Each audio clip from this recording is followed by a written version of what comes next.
Sa una ng baton pa og baka karon naanay kaugalingon nga baka. Lami kay sa paminaw na makaregalo na punta karong adlaw og hayupan sa ato ang ginikanan no.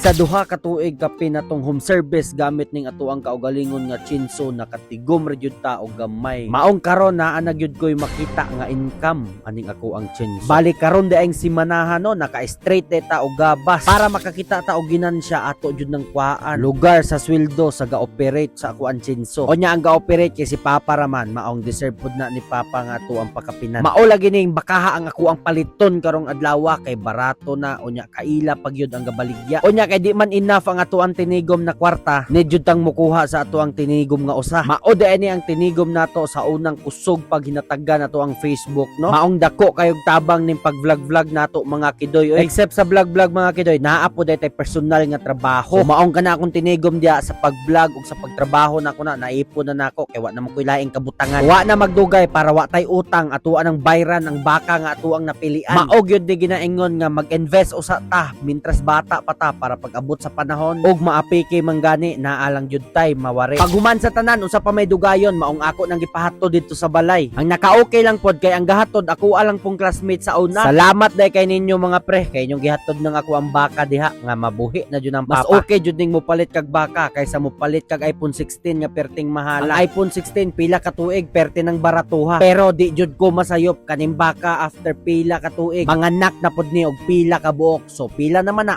perte na nang dakua. Labaw nas katunga ang imo ang ginansya. Mao lang gyud ni akong masulti mga kidoy. Kung ganahan ka ni nga video, palihog na lang kog share ani. Pag dili pod ka ganahan, i-share gihapon para magka-views ko. Sa makatubag sa ako ang pangutana, naay 500 GCash. Okay ba nga baka ang ako ang gipalit? Kung okay para nimo, i-share ni nga video og caption ni og okay kayo. Og dire kutob atong video mga kidoy. Daghan kayong salamat sa inyong pagsuporta.